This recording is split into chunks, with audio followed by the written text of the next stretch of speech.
Tier 1. Cringe. Israel Adesanya fans. Israel Adesanya fans are anime geeks who relate everything back to Naruto references and cringe roleplay energy. Every single thing Izzy does gets compared to some anime character or plotline. It's exhausting. They cling desperately to his one win against Alex Pereira like it's the greatest achievement in UFC history, conveniently ignoring the 3 losses that came before. They act like that first win erased everything else. The worst part is how they defend his questionable celebrations and zesty behavior unquestioningly. Doesn't matter what he does, they'll find a way to justify it or claim everyone else is a hater. The delusion level is off the charts. They genuinely think Izzy is still unbeatable despite clear evidence showing he's been figured out. Every time he loses, they have the victim mentality ready. It's never his fault. It's the judges, the opponent cheated, the game plan was wrong, anything but accepting reality. They flood comment sections with anime edits and cope paragraphs. Their knowledge is surface level at best. They're attracted to his personality and the theatrics, not actual fight analysis or understanding of technique. Israel Adesanya fans are cringe tier because they defend everything blindly and refuse to accept reality when it's right in front of them.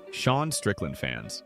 Strickland fans are far-right rednecks with huge mouths who think volume equals truth. They confuse talking non-stop with actual insight. In their minds, if you say something loud enough and confidently enough, it becomes fact. They have high opinions with low literacy, confident takes with shallow understanding of what's actually happening in the octagon. They follow vibes, quotes, and rants over actual fight analysis. They don't care about technique, game planning, or fighting IQ. They just want to hear Strickland say something outrageous at a press conference and then repeat it to their friends like it's gospel. They love him purely for saying controversial things, not for his fighting skill. If you actually watch his fights, most of them are boring point fighting decisions, nothing exciting. But they ignore that completely. They treat MMA as a political statement instead of a sport. Culture war nonsense matters more to them than what happens in the cage. They care more about what Strickland says on podcasts than whether he's actually an elite fighter. Strickland fans are cringe tier because they care more about his mouth than his actual fights and use him as a vessel for their own grievances instead of appreciating mixed martial arts.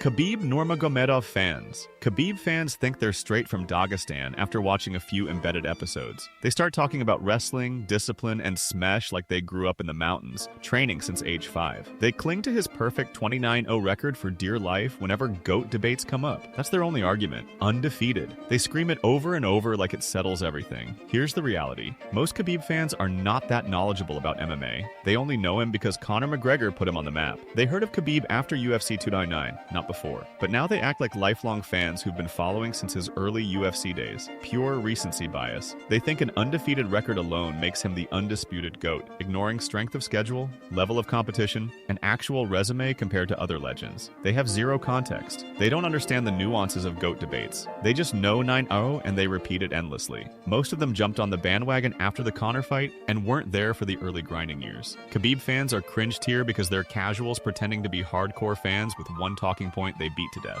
Paddy Pimblett fans. Paddy Pimblett fans are the TikTok generation. Their entire MMA intake comes from short-form content. Highlights over full fights, always. They've seen a few TikTok edits about Scousers not being knocked out, and now, without ever watching him actually fight, they tell their friends he's their favorite fighter. They haven't seen a single full Paddy fight, not one, but they'll argue with you about how good he is. This is uninformed loyalty at its peak. They think he's elite based purely on social media presence. They actually believe the hype because that's all they've been fed by the algorithm.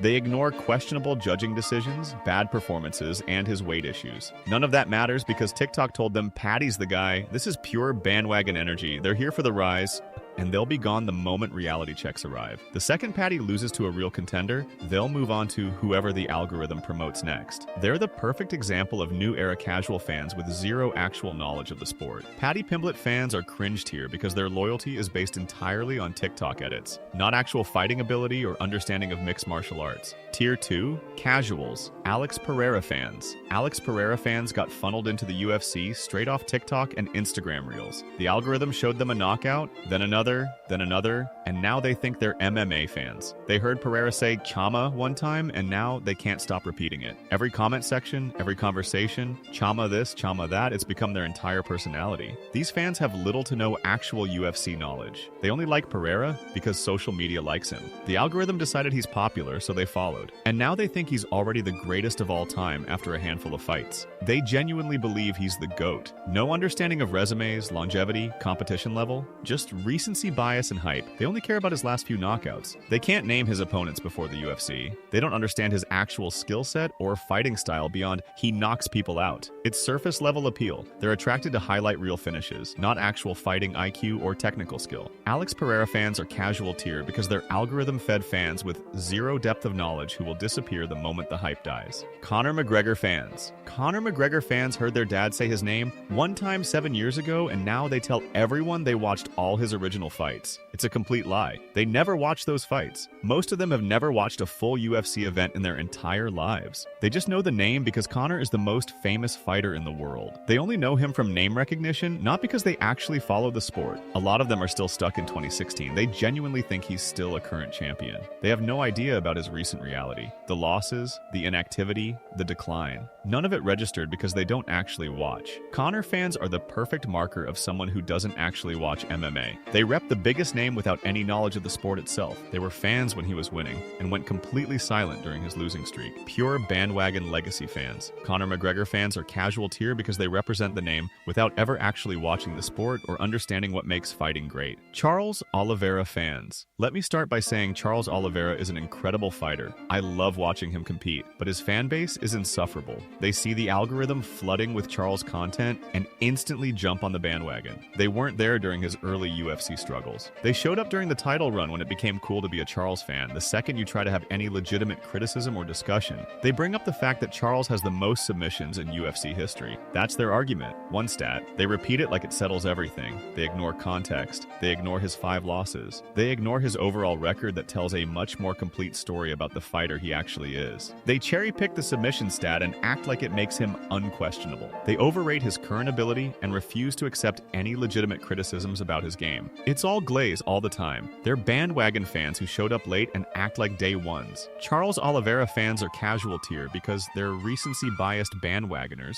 with selective stat knowledge who can't handle nuanced discussion about their fighter. Tier 3. Legends. Tony Ferguson fans. Tony Ferguson fans are different. Even though Tony's fanbase actually grew through social media as he started losing, anyone who genuinely supports Tony usually knows what they're talking about. These are real fans. They're often very OG to the UFC. They were there in the times before the UFC completely took over mainstream culture. The loyalty timing matters here. A lot of fan bases grow when a fighter is winning. Tony's grew as he declined, which shows these people actually appreciate the fighter, not just the wins. They understand his skill, his creativity, his completely unorthodox style that doesn't fit any mold. They can discuss his fighting IQ and technique with actual insight. They respect him through the decline. They don't abandon him when things get rough. That's real support. They appreciate what he brought to the sport during his peak, and they still show up even when it's hard to watch. Tony Ferguson fans are legend tier because they're real fans with deep knowledge and loyalty that goes beyond just wins and losses. Alexander Volkanovski fans. Alexander Volkanovski doesn't really have one defined fan base because everyone just loves him. It's genuinely hard to find anything wrong with anyone who supports Volk. His fans are never too loud. They never glaze too hard. They have a balanced perspective on his career and his abilities. They only want the best for Volk himself. They're not using him to make some larger point or to feel superior to other fans. They're just genuinely rooting for a great fighter and a great person. The knowledge base is typically solid. These are well-informed fans who appreciate technical excellence and understand what makes Volk special. They embody the same values of respect and professionalism that Volk himself carries. There's no toxicity. The fanbase lacks all the annoying characteristics you see in other groups. No excuses when he loses. No overreactions when he wins. Just respect for the sport and the fighter. Alexander Volkanovski fans are legend tier because they're real fans who appreciate greatness without being obnoxious about it. Tier 4. Cold. George St-Pierre fans. George St-Pierre fans are the realest in the game. These are very OG fans, often massive longtime UFC supporters with deep knowledge of the sport's history. They've been around forever. They watched GSP build his legacy, fight by fight, and they understand what greatness actually looks like over a sustained period. They hold similar values of respect and humbleness as GSP himself. If you meet a GSP fan, you're probably meeting someone who understands fighting at the highest level. They appreciate technical mastery. They understand game planning, strategy, evolution, adaptation. They've seen the sport grow and change through multiple eras. These fans are never disrespectful. They're always measured in their takes. They embody martial arts values. values, not just fighting fan values. They set the example for what MMA fandom should actually look like. Respectful, knowledgeable, appreciative of skill, regardless of who's displaying it. They've been around through the evolution of the sport, and they bring that perspective to every discussion. Georges St-Pierre fans are cold tier because they represent everything that's right about MMA fandom. Real knowledge, real respect, real appreciation for the art.